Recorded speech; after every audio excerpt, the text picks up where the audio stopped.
Yeah, I said shit because you know what? I'm a straight shooter. Hey folks, I'm Trey Anthony, actor, producer, relationship expert, and author of the brand new book.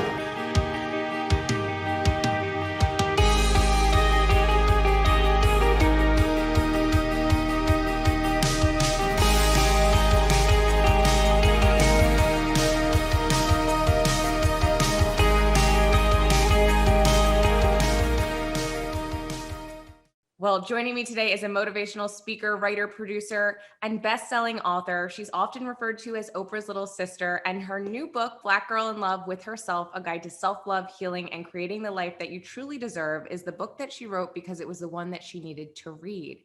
Trey Anthony, welcome to the middle. Thank you for having me, Ashley. I appreciate it. Of course. Okay, so first tell me about this beautiful book and why it was so important for you to write it.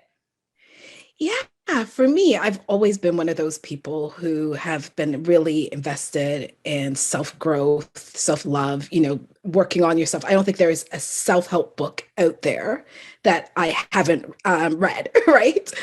And so, but one of the things that I felt was really missing for me was just really just some of the experiences for me as a Black woman and being in the self-help space, right? So, for example, like with Sheryl Sandberg, when she said, as women, we need to lean in. And as much as I loved that book, and I was like, yes, that's true, I want to lean in, there's a different reality for Black women, right? That if we lean in as we're instructed to do, a lot of times that behavior is viewed as aggressive or intimidating.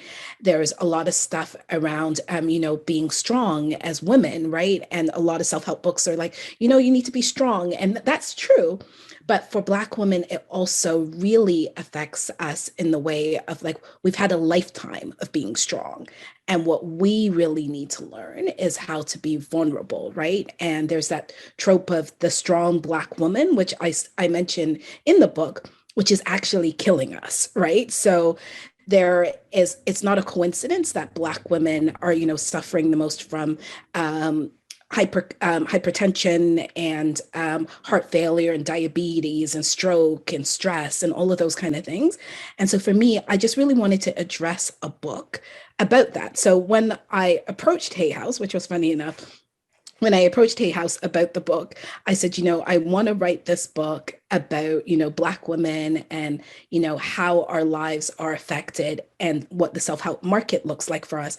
But I also want to write a book about how I've been able to overcome all of these things in my life and fallen in love and manifested this wonderful relationship as well. And I want it to be, a book of inspiration and manifestation, but also, talking about some of the things that we go through, which are very particular to Black women, right? So Hay House was like, yes, that's the kind of book we want, right? Like, write that damn book.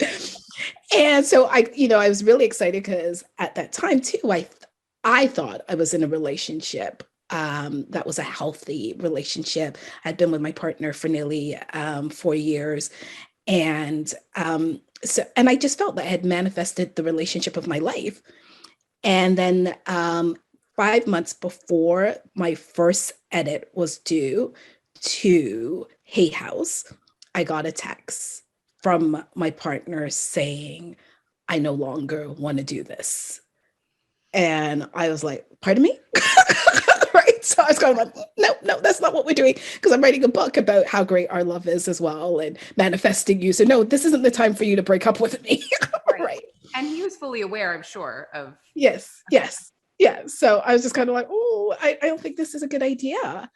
And so I thought for myself that this, I just didn't know what to do. And to add to things, which was also happening, we had I just brought home a 2-week-old baby that I had adopted.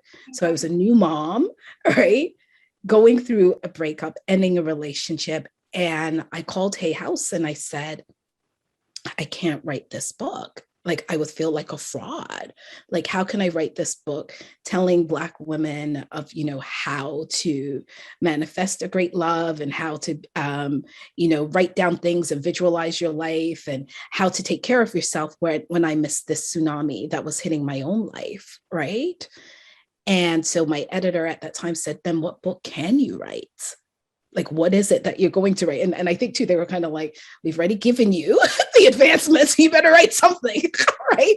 Black girl, do something, right? So I was like, okay.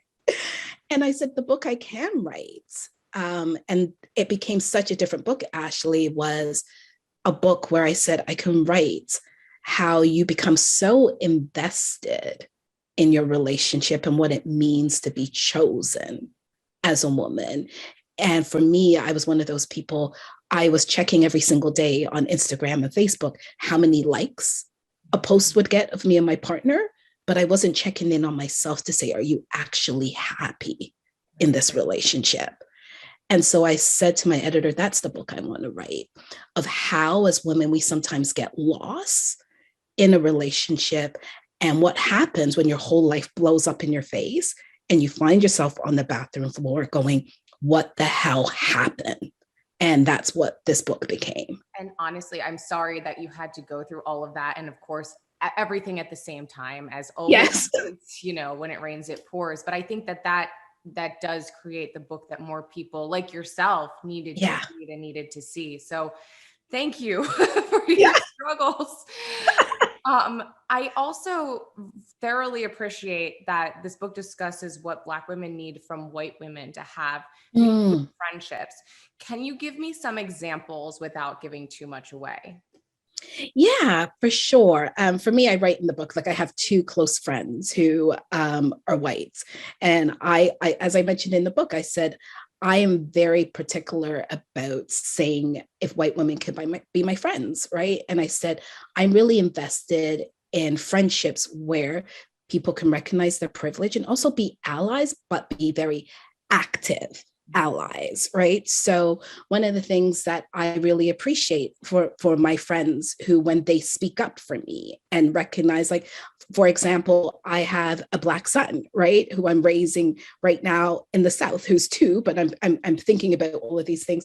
And one of my friends said to me, I recognize I have a son, but I also recognize that you go through things that I don't even think about. She goes, like, when you decided to enroll him in daycare, one of the things that you talked about was, I have to make sure that the school is diverse and that they recognize that he needs to see his image and he needs to have diverse books and that he needs to see diverse faces.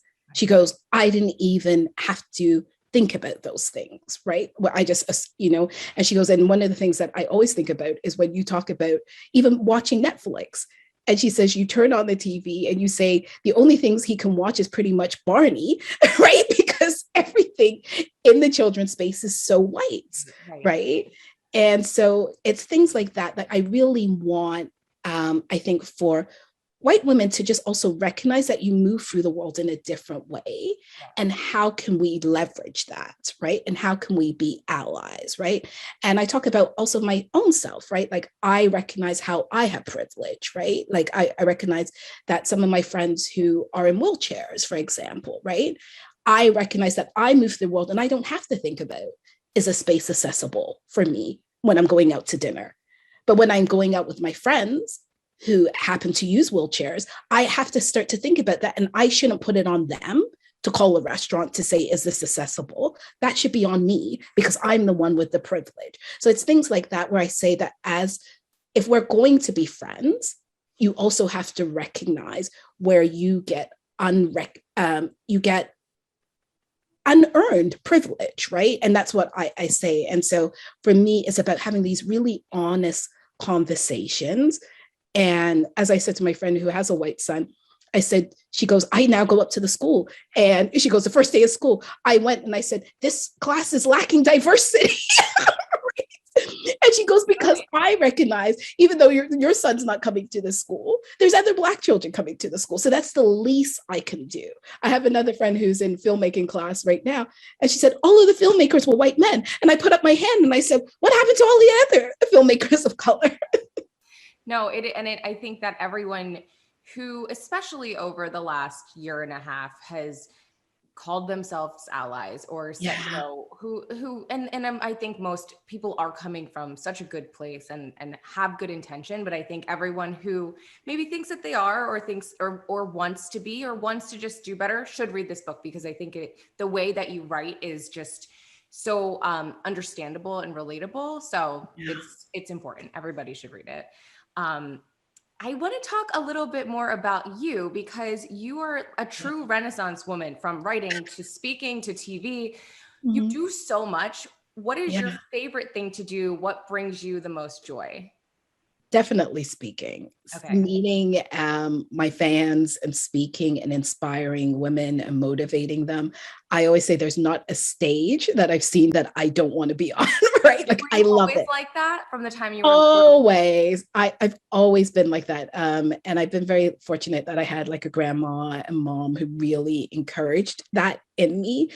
And, you know, I thought I wanted to be an actor, but I recognized what I really wanted was to be on stage. And then my gift was to motivate women. And I think too, because some of my background is comedy, I used to do stand-up as well. I have a way of being just very relatable to women, and I'm very truthful and authentic.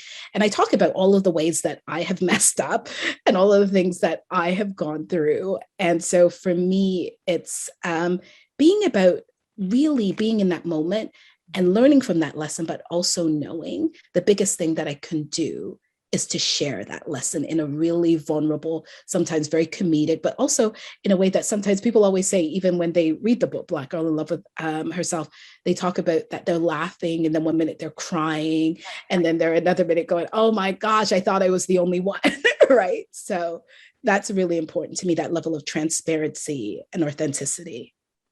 And you achieve it so well. I am always so interested to know when people like you, who it is their mission and their calling to inspire and empower other women and other people, who is that person that does it for you? Is it Oprah? Because, you know, Yeah. do you actually know her, or is it somebody else?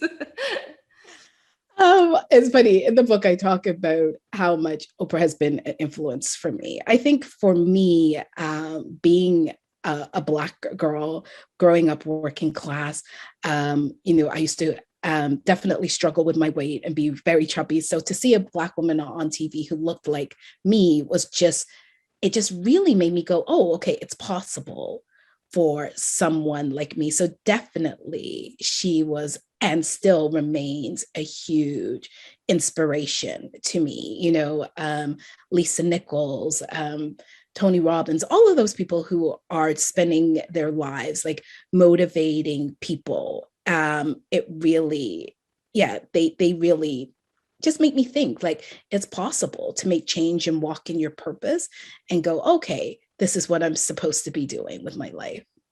And do you know Oprah? Have you met her? Well, it's funny. I talk about this. I had this incident, right? And this is in the book, but I'm going to quickly tell you. Okay. And I'm going to make it as short as possible.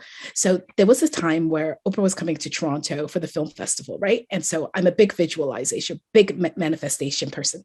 So for a good 4 months, I was just manifesting, I'm going to meet Oprah, I'm going to meet Oprah, I'm going to meet Oprah, and I'm going to the Toronto Film Festival, and I'm going to meet her. So I'm in the screening of her film, and Oprah's on stage. And because I wanted to make sure when I met Oprah that I wanted to be as slim as possible, I wore not only one pair of Spanx, but 2 pairs of Spanx. Right? I love how that's what you're thinking about. That's exactly what I was thinking. I need to look as slim as possible to meet Oprah, right? So as I was sitting there watching the movie, Oprah was like out there on stage, and I was like, there's no way I'm going to meet her. And I was like, God, this is so crazy. Like, I thought, you knew this is what I wanted to do. So I'm sitting there, and Ashley, I swear to God, I felt like I was about to pass out, right? Like I could feel like the Spanx just sucking the life out of me because I had 2 pairs on. Makes sense. And sweating and everything else. So I turned to my friend and I said, I gotta go take this shit off. Like, I gotta take these Spanx off. Right. And she was like, but the movie is about to finish. You can't. And I was like, I gotta go. I really think I'm gonna pass out. So I'm walking by everybody. People get really upset when you move in the middle of a movie. And I was just like, I gotta go. So I get out and then I see a stairs that says bathroom up or bathroom down. So me, who's always Miss Positive, I was like, I need to always be ascending, right? So I said I'm going to use the bathroom As upstairs. you're about to pass out. As I'm about to pass out, I still said I want to ascend as I pass out, right? So I go into the bathroom now and I'm taking off my Spanx, but I still decide I'm going to keep on one pair of Spanx just in case, right? And I'm taking off my Spanx and I hear the bathroom door open. And I was like, oh, okay. And as I come out, who is standing at the washroom sink with a pair of heels in her hands? Is Oprah Winfrey. Did you tell her? Were you like, I can't even make this crap up. I swear to God. And so this is where I also say in the book, be careful how you manifest things and what you say, right? Because I had just said I wanted to meet Oprah. I never said when I meet Oprah, I want to be peaceful and calm and I want to tell her about my life and she's going to be impressed with me and say, oh, you should come on my show. I just said I wanted to meet Oprah. So I see her and as a God, I just had diarrhea of the mouth. Like I just started going, and I was going on. And there was this little voice in my head that was like, Trey, shut up. Like you're making no sense. And to her credit, Oprah was really just calm and really polite. And she goes, well, it was a pleasure meeting you. wait, where are the Spanx that you took off? Are they in your hand? They're actually in my purse, right? So right. And she just looked at me like she's just nuts, this woman. Like I just kept going on like, you were the best thing. And I've always wanted to meet you and blah, blah, blah. And I just kept going and going. And it was just going in circles. Like when I say diarrhea of the mouth.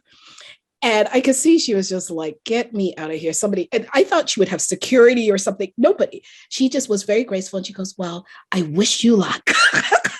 So that's my Oprah Spanx story. I love that. And then I feel like the next time you meet her, it's going to just make for an even better conversation. Like maybe she'll probably remember you. I feel like that's just pretty unforgettable.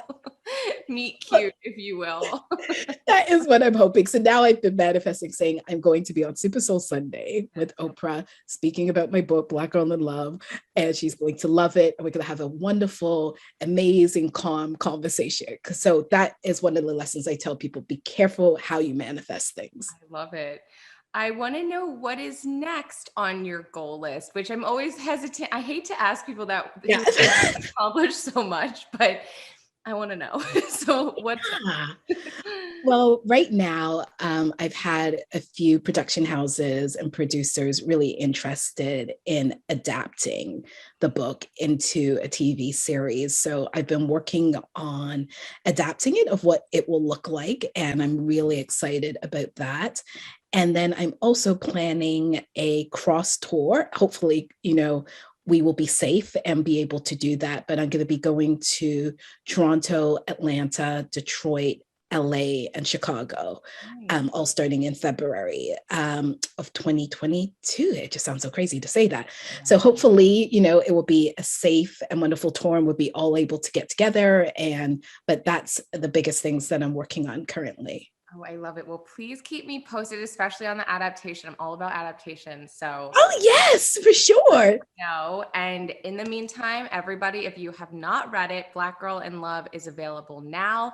And Trey, what is your Instagram so everybody can follow you? Sure, it's very easy. It's Black Girl in Love. So it's very, very easy. You can find me. And I also have a website, treyanthony.com. Yeah. Awesome. Oh, I love talking to you. Thank you so much for being here. Oh, thank you, Ashley, so much. I really appreciate it. Thank you.